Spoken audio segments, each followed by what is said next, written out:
Hi, everybody. Can you hear me? Can you hear me? Hello, how are we doing? I see a few people coming in now. Will you just let me know over in the chat bar if you can hear my voice? Yes, Rachel Bennett. I'm so glad. I'm just going to give it a few minutes to let everybody that's going to come join. Hi, join me here. I see 4 of us. This is very exciting. Hi, Avery. Yeah, as you guys pop in, say hi. Hi, Brittany.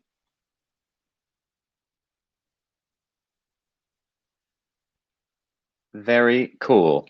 I'm gonna give it like 1 more minute and then we'll start. If that's okay. As soon as we started, you guys, I'm sitting looking out at the rain. It just started pouring where I am. I'm in New York. It's pouring here. So I'm very glad to be inside with you. So hi guys, as you're joining, I see you popping in. Please say hello in the chat bar, just so I know who's here.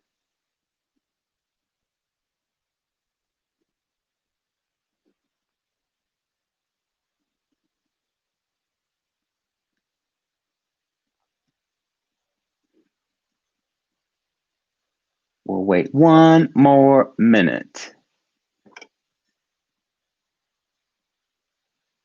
For all of you guys waiting, I was reading over your calendar at the garage, and today is a mystery. Does anybody know what we're talking about today, or is it still a mystery? I hope I didn't ruin a mystery. Does anybody know what the topic is today?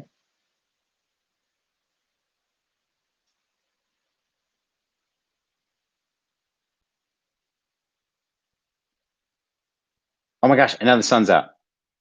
I bet there's gonna be a rainbow. Hold up, if there's a rainbow, I'm gonna turn it around, I'm gonna show you guys. Oh no, no. Okay, cool. What's up? So it's like 4 minutes after. And Brittany, that's the mystery. Um, I want to talk about first of all, I want to talk about this. I think this is so great. Oh, you can't say because you're a staff member. I think this is so great, and I want to thank the Garage for having me. I as we talk about this, I think it's going to become abundantly clear as to why I'm so in love with organizations like the Garage, and why I love to work with bright young minds, because I think at this time, at every time in history, but particularly this time in history, it's a group of people that need to come together more than ever, and it's a group of people who I think are thrilling to watch, especially as I get older, and watch your passion and your excitement and what makes you excited to get out of bed every day and eventually change the world. If you're not already doing so today. So, with that said, thank you. I'm very glad to be here. The mystery is Sasha, Avery, how could I not tell you? My name is Patrick. My name is Patrick O'Neill. I am a director and a choreographer on Broadway. So I want to talk a little bit about how that happened to me and why that happened to me, and how I came to be here, because I'm not, I didn't wake up when I was 7 years old and go, that's what I want to do with my life necessarily. And so I want to talk a little bit about my journey, and then I want to ask you a little bit about yours. And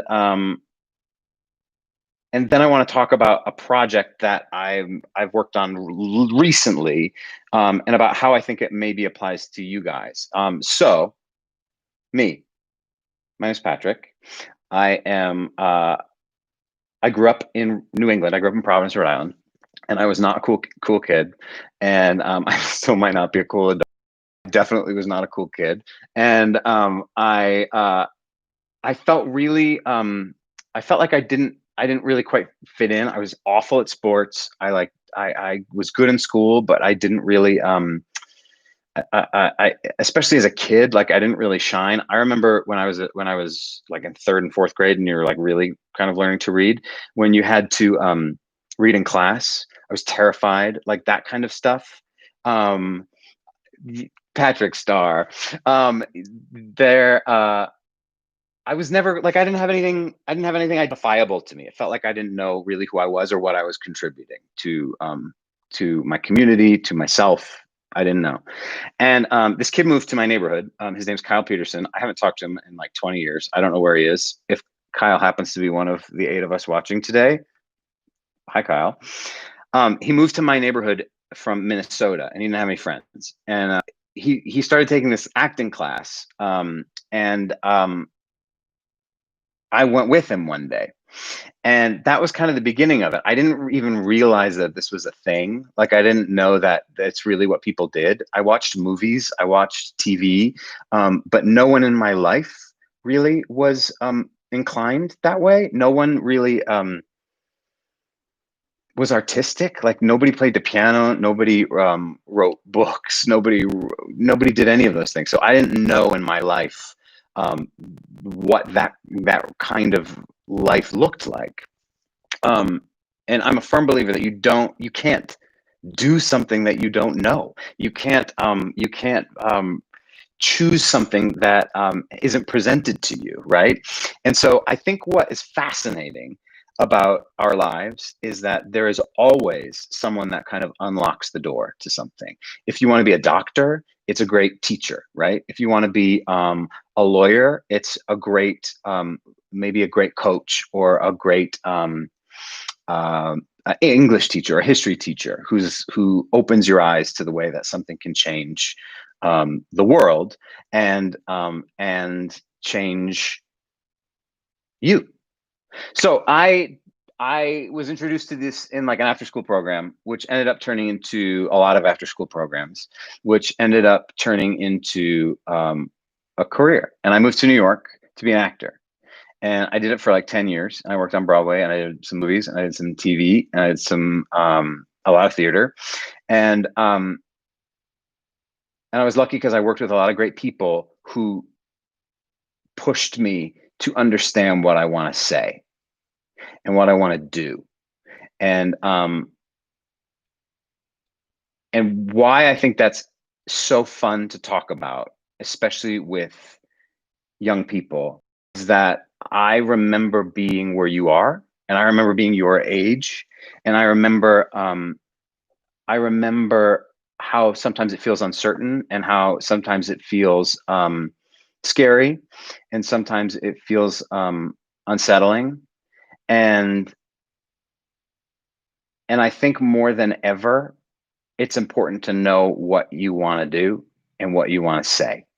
I don't think you have to sign up for the rest of your life, but I know that that every time we turn on the TV, every time you turn on your phone, every time you turn on the computer, we're getting blasted from all sides. And I think it's so important to surround yourself with friends and people who ask questions about how you feel about things. Um, so I'm getting way off topic. Oh, Avery, a Pokemon, please. Of course I know Pokemon. Um, so yeah. So basically what I'm saying to you is my job, what I do now is I'm a professional storyteller. And if you had told me that when I was 14, I probably would have laughed at you. Uh, have any of you guys ever been in a play? Have you been in a play, or like do you play um like the piano, or do you play do you play like the drums, or like anything with your friends? Do you play the cups, from Pitch Perfect? Um anybody do you play Pokemon?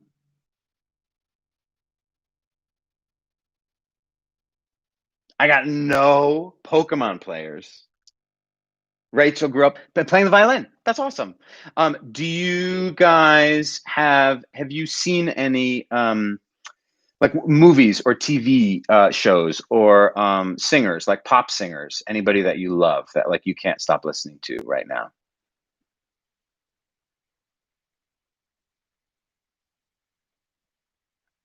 I'm a little out of touch because I don't drive.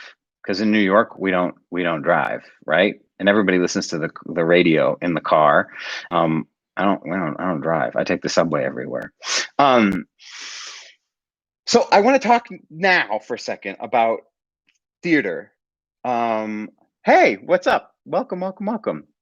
I want to talk about theater, and I want to talk about what it does, and I want to talk about why I think it's great for young people to be. You play the violin? I don't even know. I mean, I think that's incredible because every time I try to play the violin or the guitar, one of those instruments with the strings, I don't know if it's because my hands are kind of big, but I can't. It's amazing to me. I don't know how to do that. Hey, Luis, welcome. We're talking about Broadway a little bit, and I want to talk about theater as a whole and what I love about it. I love about it. What I love about it is that I do it for a living now, and I do it. Get a cello. Oh my gosh, you're so right. I got to get a cello. It's a good thing we have lots of time on our hands this summer, huh? I get to do what I do for a living, and I love it. So it doesn't feel like work, right? But what I love about what we do is the community factor. I love that we surround ourselves with people who are brave, who love what they do, who love to tell stories, who love to communicate, and we get together and we try things. Avery, can I say I feel so silly? I'm almost 40. I'm 38 years old. I think I'm 38 years old. Yes, I'm 38 years old. Age is funny, especially when you get after a certain point. You're like, I'm ish. I'm ish. I'm 38 ish. Um, so what I love about it is that it creates a little bit of responsibility, right? So when you did color guard in 12th grade and did carnival dancing in elementary school. Color guard is one of the craziest things I have ever seen. How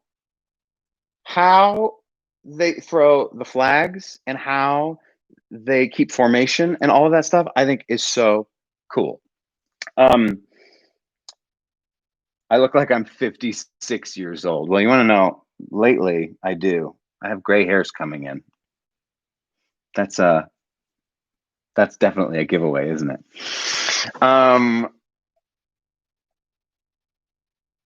Can we talk for a second about what the show I recently worked on? Has everybody seen the movie called School of Rock? It's for those of you who don't know, it's a movie about a school, and it's like everybody in the school is like pushed to the limit. Like they have to do really well. They have to do really well. They got to get great grades. They have to do like 1,000 things after school. Like they barely sleep. These kids are exhausted. And this guy kind of not very nicely impersonates their yes Jack Black impersonates their teacher. He needs some money to like compete in this like band competition, and he pretends to be a teacher, and he goes to this like school that is focused on academics, and he gets these kids to play rock music, and it changes the way these kids think. It changes the way that they present themselves, and it changes the way that they deal with people, particularly their families. And the reason I love it, and the reason it's really powerful, it for me is because it is a story about young people finding their voices. And one of the most powerful moments in the show is after these kids have kind of been told by their teacher that yes, you can do what you want to do, yes, you can study what you want to study, yes, you can be who you want to be. They go home and they are running into their houses so excited after like the best day of their lives, and they run into their families, their parents, their grandparents, their moms, their dads, their uncles, their aunts, and and the stress that these parents feel about sending their kids to this school comes through in the scene. And these kids get shut down. And they're like, I love this. I want to do this. This is so great. And one of the dads is like, I work too hard for this. I don't have time for you.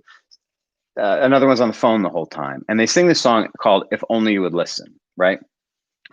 And the song lyrics talk about everything that's going on inside of their head that they can't say out loud to like grown-ups, right? So when you're frustrated and when you are angry and when you're told you can't do something well or right or at all, our tendency is to go into our heads, right? And to like yell at the people who we're angry at in our heads and sometimes have imaginary conversations. This song is a song that lets you into that person's head. And so you get to kind of listen to what makes them angry and what makes them crazy and how they feel about these people who are telling them no. Can I play a little bit of it for you? And then I just want to talk for a second and then I want to answer some questions. So I just have to disconnect my headphones so you can hear this. Disconnect.